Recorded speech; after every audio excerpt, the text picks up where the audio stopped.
Welcome to the Optimized Equine Podcast. Today we're joined by none other than Leslie Desmond to discuss the great debate about the horse's mouth.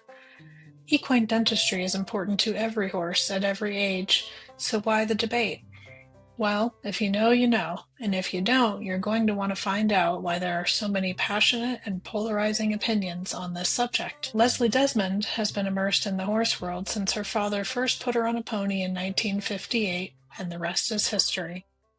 Over the decades, she has worked with nearly every breed and taught across multiple continents. Many of you may know Leslie from her work as a student and colleague of Buck Brannaman, Ray Hunt, and Bill Dorrance, with whom she co-authored True Horsemanship Through Feel. Her written work has been published extensively in the States and overseas, with publications and articles translated into 7 languages. Her audiobook, Horse Handling and Riding Through Feel, represents what she considers some of her most important contributions to helping horses and their people. But today we're here to talk about something that changed the trajectory of Leslie's recent years. At age 68, she made the decision to attend equine dental school herself. What she discovered opened her eyes to a crisis in the equine dental industry, and horses are paying the price. That's why Leslie is hosting The Great Debate About the Horse's Mouth, a series of webinars running from December 17th through March 18th. The series is completely free and will feature an impressive lineup of equine health professionals. In today's conversation, we dive into why this matters so much, who the panelists are, and what Leslie hopes will come from bringing together these diverse voices in the equine dental community. Whether you're someone who's never thought twice about your horse's dental care, or you've already tumbled down the rabbit hole, this episode is for you. Make sure to check the show notes for links to follow along and sign up for the great debate. Enjoy the episode and remember to share with a friend. This series of webinars is not to be missed. Welcome to the podcast today, Leslie. Thank you so much for joining me. Now, given your background and experience, I know we could talk about probably endless horsemanship subjects, but we are here today to discuss the great debate about the horse's mouth. Now, this is a series of webinars that you're hosting on Zoom between December 17th and March 18th. Do you want to tell us a little bit about the format and how this is going to work? I can tell you what I've thought about, and I can tell you that I've already modified it a few times. I'm always open to input. We have 14 hours divided into 7 segments, 2 hours each. And the format is going to work beautifully to have pre-approved, pre-agreed questions presented. Could be maybe up to 4 questions presented per hour, depending on who gets into what, how deeply people go into their discussions, how aligned or unaligned they might be in their viewpoint, or what kind of disparity there might be in experience, education, goals. There are some people who feel very, very strongly that there should be a homogenous kind of wrap up at the end of all this where everybody gets along and everybody agrees and we all feel wonderful and life is good for the horses and for the practitioners and the owners, and on we will go, the better for it. I hope that that's achievable. Without a doubt, I would love to see something like that, because for quite a long time, this has felt like an overdue discussion. And I think there's no doubt, as of this morning, there were 312 people have signed up in 3 weeks from 28 countries, which has quite shocked me. I didn't know that there would be this much word of mouth about this, and there certainly has not been international advertising or any kind of big campaign at this point. This has only been hatched quite recently, and it's just turned into something it's a little bit like having a tiger by the tail, I have to say at the moment. Very strong people, serious people. Everybody has been nominated by clients, colleagues, other professionals, students of theirs and mentors of theirs, both. All of it. It's been just absolutely overwhelming response to try to sort through and to figure out as we go forward what is going to work best. I realize that I need to give a thorough background, present bios, experience, published materials, everything I can, so that people can do their homework in advance. I think there's more than two types of people out there, but there are these two groups, and one is the group that has dipped their toe into this dentistry rabbit hole, and those people, I think, then realize how many different and polarizing and passionate opinions there are. And then I think there's a group of horse people that have no idea that this is even a thing that people are worried about. There even people I know that I respect them greatly as trainers and things they've learned and looked into and all this stuff. And I had one that surprised me the other day, and she was like, I just call him a vet takes care of it, and that's that. And like, she had never thought anything of it, you know. And so if we're going to break people into two groups, I think that's two big groups right there. So what would you say to the person who's like, what's the big deal? Why should they come attend this? Maybe they shouldn't. Maybe they shouldn't. Okay. Ignorance is bliss, right? I'm offering this at no charge because I wish that someone had done this for me when I was about 12. And that was the first time I saw a horse dentaled. And I had an old thoroughbred, and I saw what I saw, and I had a lot of questions that I asked because I was raised that way. And I didn't get answers that made sense to a fifth grader. And I'm sure that I wasn't too forward or strident in my questioning, but I absolutely was unsatisfied with the reply. And it doesn't matter, but I can just say that there's a whole lot going on in a horse's mouth that is affected by attention to detail as much as neglect. And I'll just be like that. And neglect can be the result of not knowing the qualifications of the person that you have entrusted with that mouth. There are as many things to be aware of about the horse's mouth as there would be about your child's. And you would not just, probably, I think most people would not just pack their kid off in a cab and send them to the pediatric dentist. They probably would go and like to see a written record and like to understand before a procedure was done or an extraction was done or a major adjustment that would affect the way that horse is going to be ridden, affect the way he's going to be able to eat, affect what he will look like in 6 months or in 24 hours. What got me interested in all of this, I will tell you in a minute, but let me get back to the format. The public is not going to be there to ask questions. Questions are being solicited, any questions from the public or from students or clients or whoever. But in addition to that, all the people who have expressed an interest in participating as panelists, they are putting up 10 to 15 questions apiece that they would like to ask of others, and that also that they feel that they would be qualified to respond to from the combined standpoint of experience, education, and subjective opinion, because I don't think that there are a lot of objective opinions in this group. I've spoken with them all, and I think every single group, and I will tell you what groups are here, but every single group is pretty sure that their way is the way they would recommend. This thing came up because a lady said that she had a horse with head shaking syndrome. And I said, may I see the teeth? She sent me a picture when she got home. And I said, oh, may I see the manure? She sent me that. What is that? Is that what you just pulled out of your trailer or your hay room or your barn? No, that was actually what came out of that horse that morning. Those teeth have been done by the same person for 10 years. And I had a wonderful conversation with that man. He's intelligent. He's funny. He's dedicated. He's very sure of himself. My job as the host is to be as impartial as I can be and as fair as I can be. It's a very emotional issue for people. For those who have any kind of heartbeat at all about it, any kind of spike in the adrenaline, it's not a small deal.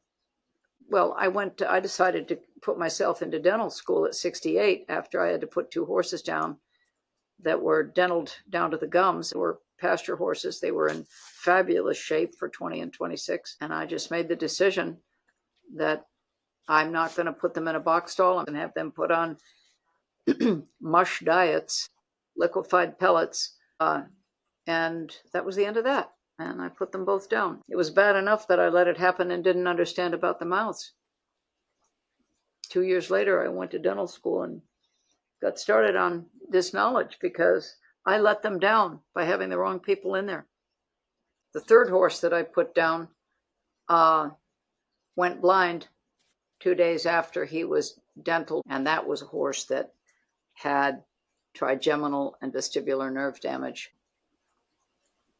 And I think this is a super important topic because you had been a professional horsewoman for decades at this point, a respected one, an author, all these things, and yet still you Adult, thought you were doing what was best. right? And that's really important. There's a lot to it. And I didn't finish that education yet, but I have ongoing support and internships and apprenticeships that I'm taking. I unfortunately broke my arm a year after dental school, my right arm. That'll slow things down a bit. Well, it didn't speed them up. But because it didn't speed them up, I'm hosting the Great Debate because I would be otherwise busy and doing the things that I had learned there without question or without getting follow-up education elsewhere, probably. So there you have it. And those are things that I don't feel sad or badly about. I take things as they come because it's easier. You know, there's a fork in the road, and where are you going? When you see that fork, it's a good idea to turn before you get there. Start your turn early because that way you can keep between the guardrails and you just keep going. You don't hit too much. And you have to see what you're called to do. So right now, all the people who've signed up so far, I'm going to make a thorough and responsible presentation for them online and skip all the intro online because there's not enough time. We're going to go right into the debate. They're going to have about 4 questions per hour. Maybe they'll only get to 1. We don't know. I'm sure that any of them could talk endlessly about any question you put to them. In fact, some of them are just, boy, I tell you what, they're like team ropers, man. They're ready to go. They're ready for the debate. By golly, we are going to debate. And I'm excited for them. And I'm excited for all the people who are going to listen. We do have some rules. They are Leslie Desmond's rules, which is that there will be no interrupting and there will be no cussing. That will be grounds for immediate dismissal. And I will have people standing by in case I need to tell somebody to get out. Your virtual bodyguards will be there to handle the situation. So these participants that have been nominated, it's a combination of vets and certified dentists and uncertified dentists as well, yes? Well, you have lay dentists. There's more categories than that. Mm-hmm. You have certified dentists that have been approved by the schools that they went to, but that does not guarantee that they are qualified to go in and get certified by the IAED without going through another set of educational thresholds. What I can tell you is that there are probably about 8 schools right now that are delivering an education that would qualify you most of the way, if not all the way, for International Association of Equine Dentistry approval certificate. That's the acronym for that is IAED. Now, a practitioner is not a dentist because a dentist is a doctor, and practitioners are practitioners because they are not veterinarians. So if somebody is referred to as just a practitioner, that doesn't mean that they know less than a dentist. There are many people who are dentists who don't know as much as some practitioners because they are either younger or they have just gotten out of vet school or they have pursued a little bit of dental education beyond vet school or none. You are allowed to work on teeth if you are a dentist. And therein lies, for some people, the crux of the matter, because without additional training, you have what you learned from any number of vet schools, which could be in the islands, it could be overseas, and with transferable credits, it could be anywhere. So this is a hard thing for people because if you like and trust your vet, you're probably not going to sit that vet down and ask about the details of their skills in a mouth and who taught them and how long they went and would you like to show me how to get in that mouth and can we take some pictures? And people get different around their vets. They get different around the farriers that they respect and admire. They don't want to lose them. They don't want to offend. And we're talking about people right now, all this whole group that has their hands in horses' mouths for a living, and they couldn't be on different ends of the pole. You've got some who don't use drugs, never will. You've got some who get it done any way they can. You've got some that have every license, every advantage, no limits, access to not only follow-up help, but tools, well-skilled in their 60s, 70s, even some in their 80s that know their way in and out of a horse's mouth in the dark, standing on their head. They could do it. And then you got some that are gosh darn brand new, and they've been just out of dental school for 2 or 3 weeks, and they're doing 30 horses a week, and they've had 2 weeks of training. They got somebody's credit card. They go out and they buy $10,000 worth of tools. They've got their 2 weeks of education. People are out there right now with their shingle out and putting up pictures of other people's work on there, passing it off as their own, and down the road they go. Well, we have, I'm certified. Here's my credential. Here's my 8.5 by 10 saying with my name, and I went and I paid my money and I did my time, and it's a crisis. You got people that are in not a vet, certified, uncertified. Yeah, but we're in a state that doesn't give a rip what you do. Why shouldn't I let Uncle Bob work on my horse? He's my horse. You got states that don't care, 18 or 20 states ready to go. You can do what you want. Then there are states that say no, vets only. And then there's vets only how. So there's 3 kinds of vet supervision in some of these states. So you want to talk about a rabbit hole. It's a nest. It's a thick nest. Let me ask you something. If you have a toothache up here that you feel coursing up into the side of your head, are you going to go to a GP or a dentist? I'm going to go to a dentist. One would hope. So vets are dentists by definition of being a vet, but a dentist has to be a vet now to call themselves a dentist. That is part of my decision to host this. You are not prepared coming out of medical school in 3, 6, or 9 years if you have not focused on the study of dentistry. Why do I say that? Because I'm not going to ask an internist, a cardiologist. I'm not going to ask a sports medicine guy or an OBGYN guy to take care of this root canal. I'm sorry, because you know why? He's not qualified. The amount of education you need to know in that sort of specificity is not simply offered in general medical school, whether you're talking about general human medical school or equine veterinary school. And this is the crux of the debate. Do you use power tools or hand tools? Do you get a dentist? Well, what's a dentist? It depends on the state you're in. Dentist is defined by the AAEP as a doctor. But do the states adopt the AAEP definition, or do they let anybody work on your horse? But that's one part of the polarization among consumers, horse owners, horse lovers, people who are very pleased with the work that was done right until they're not, because they don't know the difference. And sometimes it takes a while for a cumulative effect to line up inside a mouth or line up inside a body or line up all the way down into the hoof capsules, and you suddenly realize you're dotting all the I's and crossing the T's, and you've got the right supplements and you've got the right care, and you get everybody in for the massage and the this and the that and the turnout, and what could possibly go wrong? In my experience with my own horses and with clients' horses, any dental issue we thought that came up didn't happen till they were old horses. And then at that point, you're like, well, they're old horses. This is normal, right? You're used to that because, in my experience, that's what everyone else was doing. This is what they went through. It's normal. Until you realize all this stuff is not actually normal, or this stuff that I thought was unrelated is actually a result of possibly overfloating. However, we might want to stop for just a moment because we are going to just dive right into this rabbit hole I see. Can you fill us in a little bit on your background for someone who may not be familiar? Yeah, I've been out of the limelight for a long time. 1958, my father put me on a little pony and cracked it over the butt, and away we went. Hang on, honey. Hang on, honey. You're going for a ride. Well, that's the way we did everything, as kids. You just jump right in. That's it. Deep water, tall trees, fast horses. We had a few rules. in our family, and they were the right rules, I think. Don't put the hairpin and the knitting needle in the wall outlet. No fighting with scissors. Electricity and water don't work.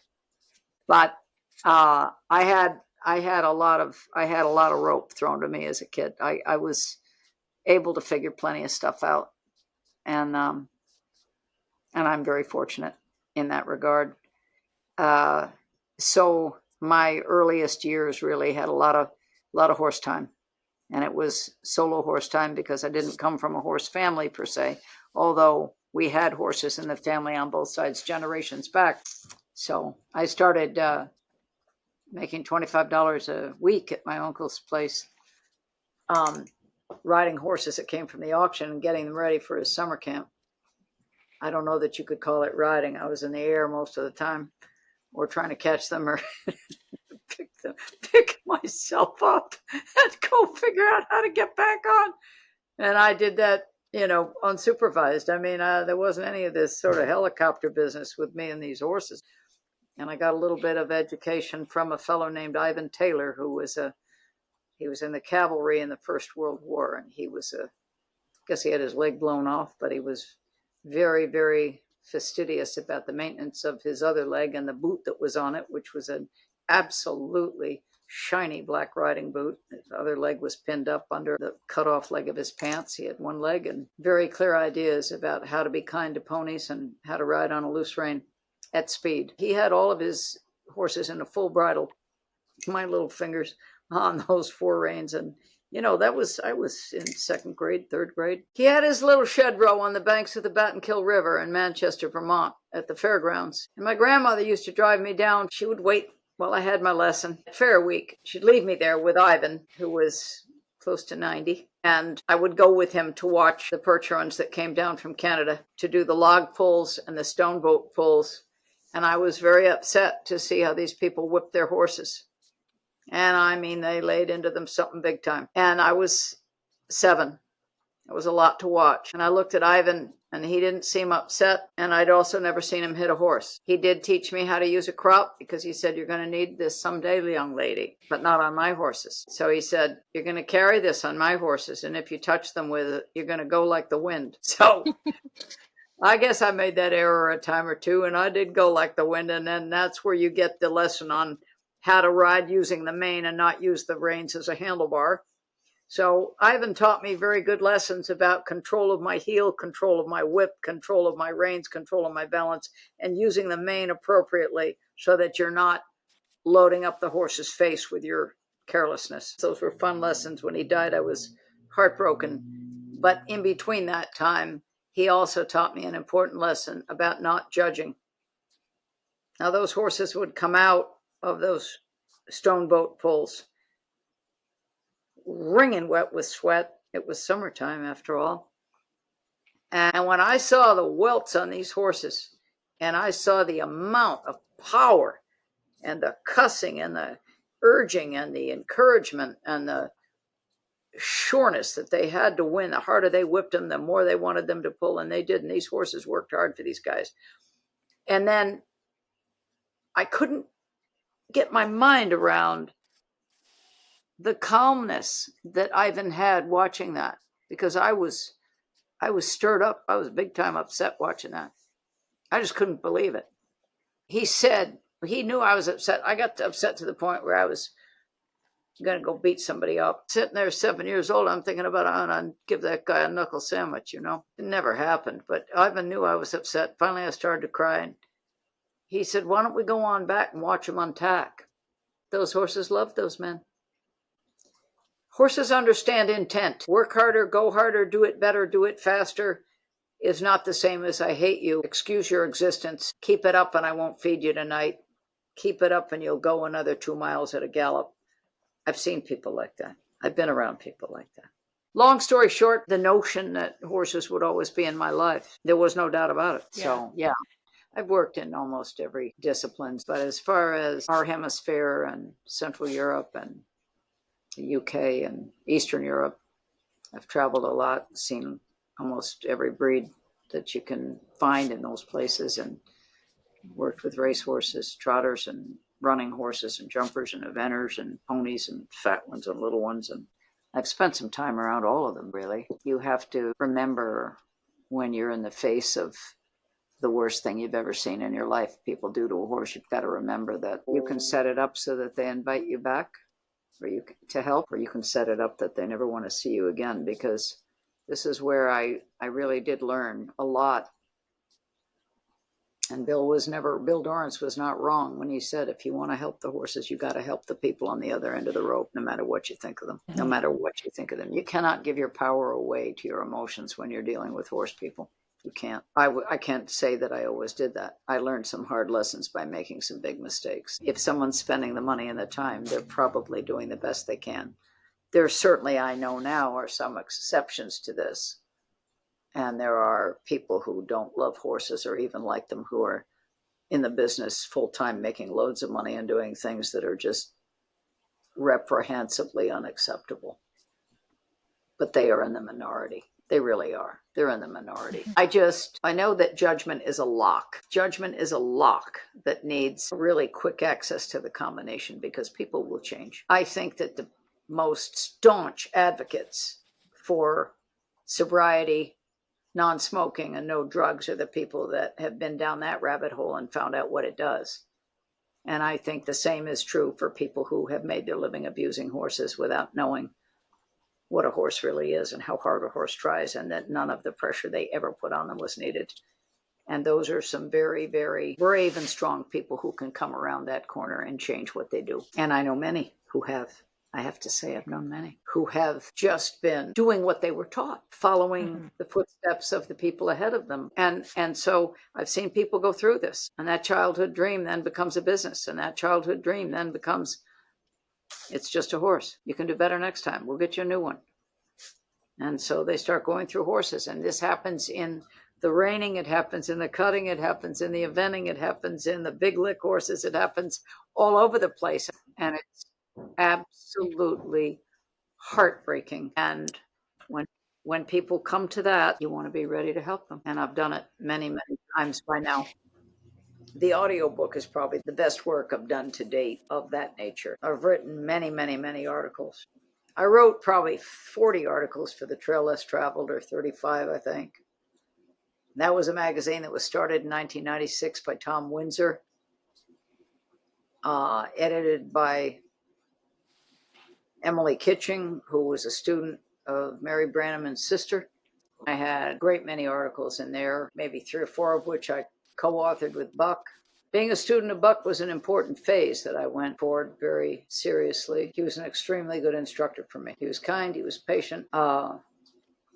He might not have told me everything he was thinking, but he certainly answered every question I ever asked thoroughly, respectfully, and with encouragement. And that's the hallmark of a fantastic teacher, to be encouraging and patient and respectful in the face of everything. He corrected me a couple of times in ways that, because of the timing of the delivery, I wasn't able to appreciate as much as I did shortly thereafter, and certainly years later, even more so. But it was never with impatience, disrespect, or a lack of investment. Was a guy then, is a guy now, I'm sure, wants his students to succeed so that they can do better for their horses than they're able to do without what he's trying to tell you. And I didn't have that experience with everybody, but I did with him, and I did with Bill. I learned a lot from quite a few other people. The first person I saw when I got out to California after I closed my riding school in Massachusetts, paper there, that Dennis Reese was doing a demonstration up in Pengrove, and I went to that. And I met some people there that introduced me in this order: Tom in January, then Ray, and then Buck. Went to Tom Dorrance, right outside, just north of Watsonville, California. Went up to Red Bluff to see Ray in February, and then went down to Santa Cruz to see Buck in March. And in those 3 months, my life flipped. And went from Buck's mentor's mentor to Buck's mentor to Buck. Tom, Ray, Buck, in that order. And it's good that it was in that order, because if I'd seen Buck first, I probably wouldn't have understood what Ray and Tom had to offer. And as I got more familiar with the work that Buck was explaining and showing, and he could, demonstrate with accuracy, with ease, with confidence, and with pleasure, The things that he had learned were by then second nature to him. It was very inspiring. I didn't know how to do what he did. Going to those first 3 clinics was a life changer. And I knew that I would go back there because some things you just know. And we can put all this stuff in the closet for later. Let me introduce these people. And I'm going to take an opportunity and read to you who's going to be on here. Dr. Justin Christensen.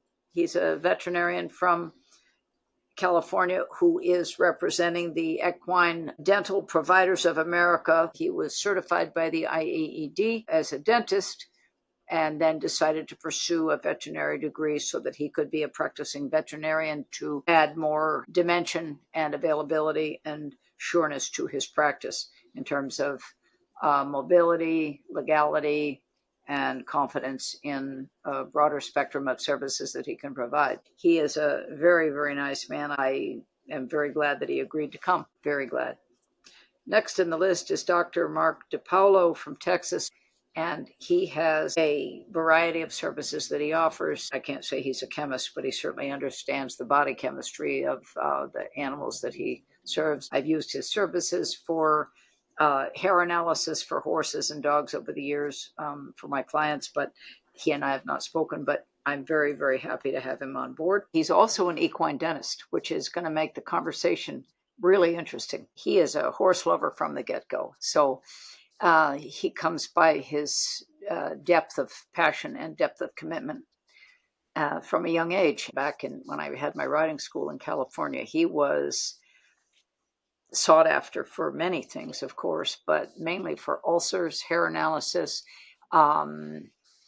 various diagnostic techniques and procedures for neuropathy. But what I didn't know is that he also was a nutritionist and has developed an anti-inflammatory diet. And then we go down to Marilyn Hobbs. Marilyn is a master equine dentist who was trained by Larry Moriarty, another master equine dentist from Florida, he's in his 80s now. She is the main certifier at the IAED, and she is a wonderful woman who is a horse lover and one of the main gears at the IAED to make sure that things are operational. She's been with that organization a long time, and she's very interested in its continuation, very interested in its reputation and upholding it to the highest standards. And I'm very glad to have Marilyn on board. I think people are going to really appreciate hearing what she has to say. Next one on, I come in with Spencer LaFlure. Spencer I met in 2001 up in Coeur d'Alene, Idaho at a conference up there. And when he was doing a demonstration with a farrier and a body worker as sort of a triumvirate. And I met some of the people he worked with, and I met some of the people he worked for there at the time. Now he has a business called neuromuscular dentistry. And I can't say I know a lot about what he does now because he and I just spoke the other day for about 45 minutes for the first time in 21 years. He was on episode 23 of the Optimized Equine podcast. So you can go learn all about what he's doing there. It's called Beyond Teeth, A Whole Horse Awakening with Spencer LaFleur. So check it out. Karina Lewis, she has 33 years of experience. She did sort of get her education on the ranch, raising cattle and horses and lots of Mustangs, and experience with raising and training horses and doing dentals on all the horses that were there, including the Mustangs. And she started that as a teenager and is now, I would say, one of the preeminent authorities on the impact of dental work on the whole body. She's got some very good advice for, I would say, anyone involved in dental work, no matter how you hang your shingle. I think that Karina's experience and her deep dive into the physiology and the biomechanics of dentistry, for better or for worse, is worth taking on board seriously, because she, in my experience so far, and I've seen her work, and I've known her a little bit over about 2 years now, she understands how the fluids work. She understands the nerve network, the blood flow in and out of the heart, circulatory system, and the lymphatics. And I would say that her experience and her knowledge, which are intertwined, is worthy of probably, hopefully, one day somebody will sit down with her and put together a textbook. She has an absolutely colossal amount of information to share. She's a stickler for the rules. She understands the state laws. She plays by the book and has a lot to offer. She goes to a level that should not be overlooked at any level of dentistry. Dentistry is one thing that she excels at. The other thing that she understands is the mouth to hoof connection. I would consider her conservative in the mouth and conservative on the feet by any stretch of the definition. She's opened my mind and my eye up to the possibilities for body workers, massage people, craniosacral people, acupuncture people, acupressure people, sports medicine people, vets of all descriptions. She's got the glue. Her knowledge is actually the glue that pulls it all together. If any of these people from these different sort of subsets of this horse helping industry that we're in concerning their mouth and their feet, she's actually got the skills and the ability to teach all of these different people with their various backgrounds and goals. Assuming that their goal is to help the horse. If there are other goals, I don't know if she can help them. But if helping the horse is the goal of these subsets in this industry, her knowledge is indispensable. Some opportunities don't knock twice. And this is going to be free for 14 hours. So whatever chance you have to listen, I would suggest that you check it out. See if it fits. If it doesn't fit, don't wear the shoe. You know, it's that simple. If it doesn't fit, don't wear it. But whether you're an auditor or a professional or a colleague, or whether the shoe fits in your mind or it doesn't, to miss this experience is a lot to miss. Mm-hmm. Okay, let me see what's next on my little list there. Here we go to Larry Moriarty, master equine dentist from Florida, who started it all.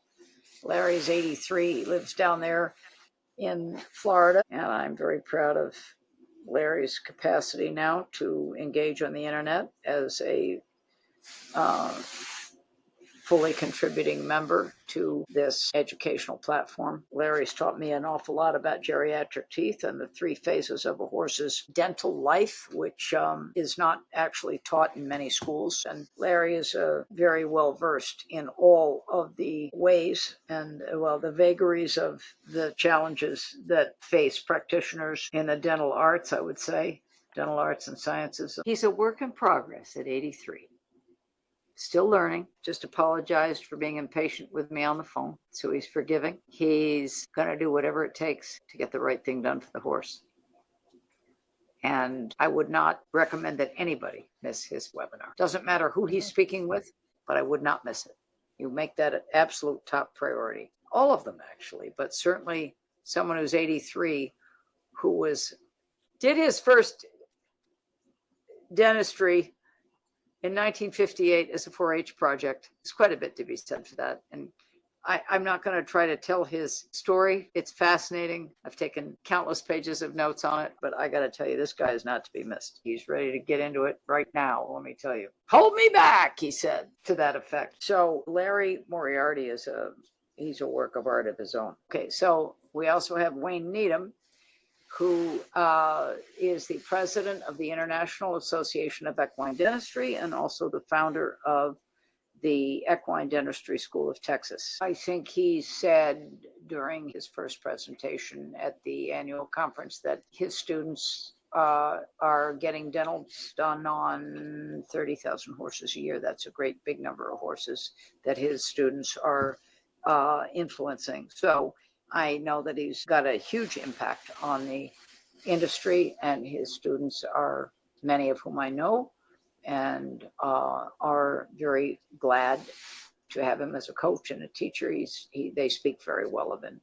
And I have not learned from Wayne myself, but we had a very, very good conversation last evening, and I look forward to hearing more about his goals for the future. He clearly is somebody who knows that the future of horses is hanging in the balance. He's got 54 horses of his own. So that would speak to his interest in horses for sure. He's got 4 saddle horses and some recipient mares that are in breeding programs, so that there will be at least 50 horses a year. If there are no more, we can call it Wayne if we need one. And I'm saying that tongue in cheek, but I mean, that's called standing up for the industry. That's one way of making sure that we have enough horses, is to be part of that. So I'm looking forward to hearing his debate and his discussions, because not every discussion has to become a debate, by the way, but we are interested in healthy debate. Candor in the debates are important. Integrity in the debates are important.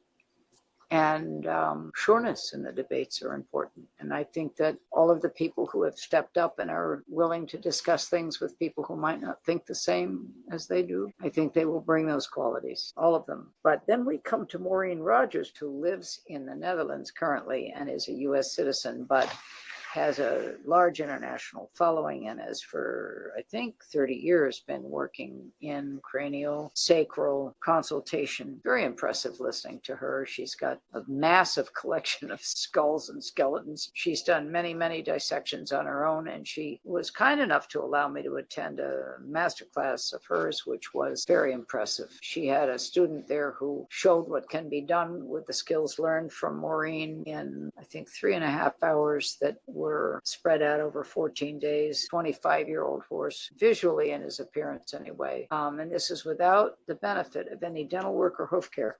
And with the work that she was able to do in 3 hours applied over 14 days, that horse made changes that I can say I didn't think were possible. I guess that's the best way to say it. I did not know that you could do that. So I'm open to learning more about that, because this was worth seeing. Listening to her has been fascinating, riveting. Her courses I have not had time to take yet, but I will. She's got extraordinary commitment to sharing, skipping over nothing that matters, taking the deep dive with people and horses that need it. And I would say that she's through and through a horsewoman worth paying attention to and listening to. And I hope that everybody will be able to check in on her and take on board the import of some of the nuances that this, I would call it a young field. I would say equine cranial sacral work is a young field. I won't say it's a new field, but in terms of its appeal and widespread acceptance, it is young. And it's young because there's a lot of competition out there, and there's a lot of machines out there, and you can do red light therapy and water therapy and treadmill therapy and vibration plate therapy and cryotherapy and beamer therapy. And I'm telling you, anybody can just buy those things and show up at your barn in 20 minutes, make $175 and leave. Say, see you in 3 weeks. Why would you fit somebody like Maureen in? Why would you fit Karina in? Why would you give Larry Moriarty a call? Right? Why would you sign up at Wayne's school? Why would you go here or there and do anything if you can just put one of these little doodad boppers or a shockwave therapy on somebody? And then we got Geoff Tucker, veterinarian from Cornell. And Geoff Tucker is down in Florida now. He has a business called The Horse's Advocate. He also has a YouTube channel that would be worth checking out. He's very well spoken. He's got a very impressive marketing profile. I put 10 of his articles up on a page that is going to be devoted to him. In fact, I'm going to make a separate page for every panelist, I think, on this site, so that everybody has their own stuff. Geoff Tucker, by all accounts, including his own, seems to work very quickly. I've not watched him work a horse. I know some of his students. I know some students that are very pleased with his teaching and his results, and I know some that are not. Like anybody who is good at what they do and been at it a while, there are absolutely adoring fans and there are detractors. Same for me, same for Buck, same for almost everybody out there, I guess. I don't know. But what I like about Geoff Tucker is that he's a people person. And if you're going to help the horses, you have to help the people. Hi, everybody. I've got a few more people just sliding in under the wire. I'm going to read you a bio that I just opened up from Dr. Trish Kallenbach, who graduated from the University of Florida, starting out in a multi-doctor conventional small animal veterinary clinic. She did get her bachelor's, master's, and doctorate in veterinary medicine. She gained her training and certification in veterinary orthopedic manipulation, as well as certifying and specializing in homotoxicology, acupuncture, frequency-specific low-level laser, therapy, ozone therapy, and has continued to expand her quite extensive knowledge, I must say, into integrated modalities over the last 20 years. She opened her own practice 20 years ago. The Healing Place, Your Holistic Veterinarian, offers integrative veterinary care. Her initial degrees in nutrition and supplementation started from her master's in ag in nutrition and continued to grow into herbal supplementation as well as raw nutrition. As many areas of training are shared between animal and human care, in 2012, she continued her training to receive a massage therapy license, certification of personal training, specialized training as a functional stability specialist, and opened her second wellness center, and this time for humans. This is called The Healing Place, Your Holistic Source. It's expanded to include not only classic and connective tissue management, but new technique percussive massage developed by Trish Kallenbach herself. So I didn't realize that she was this visionary. She really does have long-range plans and a wide range of skills. This is nice. Well, I can't wait to have her on board, and I'm going to see who she attracts as a co-panelist and who she chooses. Lance Rubin is a certified equine dental provider who started his career in 1983. So he brings about 40 years of experience to his current position as president of the Equine Dental Providers of America, a group that is largely involved with certifying people to work with dentists and to improve and increase their skills. He migrated to that position after years of involvement with the International Association for Equine Dentistry. He also worked with third-year veterinary students at the University of Michigan for 16 years, and he has lectured widely on preventative care, proper equine dentistry practices, coast to coast. He was a board member and the head examiner certification director and conference planner for the IAED before coming to EDPA. And I'm sorry to be throwing such a mix of acronyms at everybody right now, but it seems to be what happens today. International Association of Equine Dentistry is your IAED, and Equine Dental Providers of America. That they are two separate groups with two different goals, and we're going to be hearing a lot about their differences and something about their the way that they structure themselves and the kind of goals that they have, which are not the same, but they certainly do have the potential to, I would say, interlock, interweave, and cooperate in a good way, which will be good for horses. And I think many people have already figured out how to take advantage of that.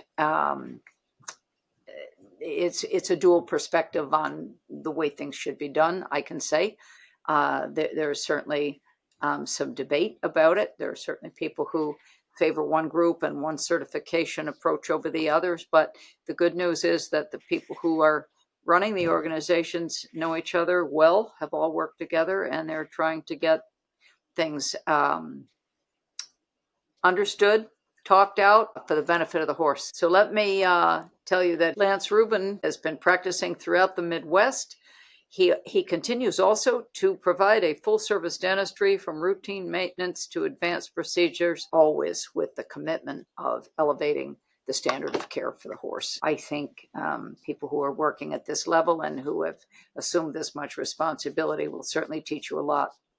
And going to look forward to hear what Lance has to say. He is going to be having a talk on the 7th of January, and he and Wayne Needham, who's also the president of the IAED, will be having a discussion on the second hour of that day. So I'm looking forward very much to the conversation. It's going to be a very rich conversation, I'm sure.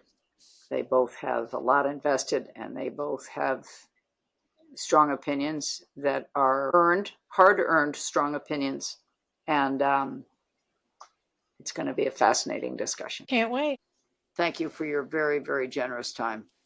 Well, I thank you so much for your time, not only for this podcast, but for all of the time I know you've been putting into this. As soon as I saw it and knowing you're involved, I'm very excited. There's so many things I've wanted to learn more about and hear the different opinions and what they would say to each other. So it's very exciting. Cannot wait. And we will make sure that all the links, the ways to get a hold of you and get involved, will be in the show notes.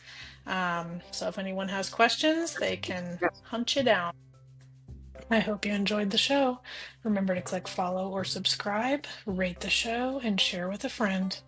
Visit TamaraLeeBarrett.com for more info on coaching, consulting, and links to our socials. Until next time, happy horsing.